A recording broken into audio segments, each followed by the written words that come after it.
हुआ कुछ ऐसे कि हम लोग हनुमान घाट पहुँचे। उस दिन मन हुआ कि हनुमान जी को लड्डू खिलाए जाएँ।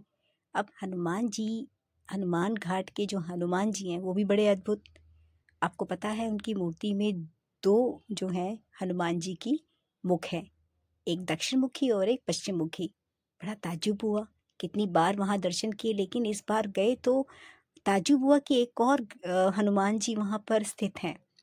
जब पूछा हमने पंडित महाराज जी से तो उन्होंने हमें बताया कि ये 2 मुखी वाले हैं। बड़ी अद्भुत हनुमान जी की लीला जानकर हम सीढ़ियाँ उतरे और फिर हम लोग घाट पर पहुँच गए।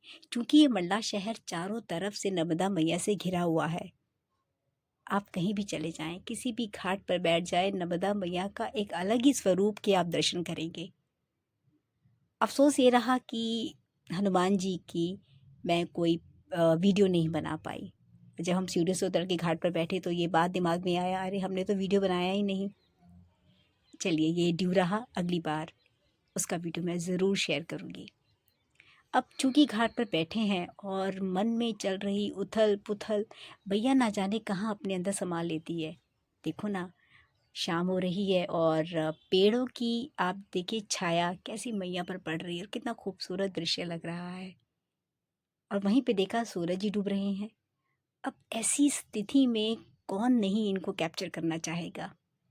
सारा ध्यान जो था वो सूरज जी पे चला गया। उनकी जो लालिमा थी उन्होंने चारों तरफ बिखरा दी। वो बताने लगे कि भाई मुझे भी तो देखो। सच में ये सब ईश्वर के ही तो प्रतिबिंब हैं। इसमें तो कोई शंका होनी ही नहीं चाहिए।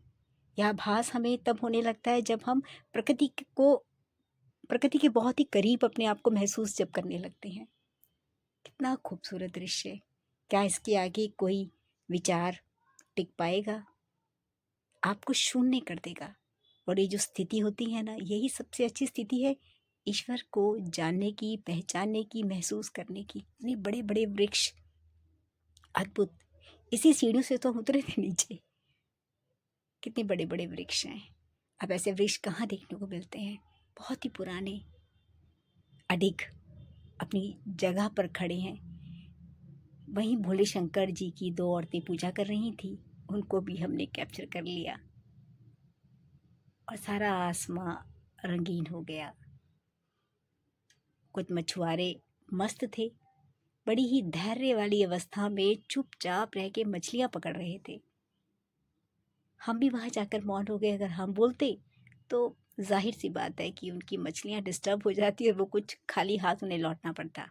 हमने भी उनका सहयोग दिया और मौन रहने का जो आनंद है, सच में आपको आपके अंतर मन में जितनी भी उथल पुथल है, आपका स्ट्रेस है, आपको ये जो मौन है ना बहुत हेल्प करता है उससे जूझने में। यकीन मानिए, आजमा के देख लीजिए।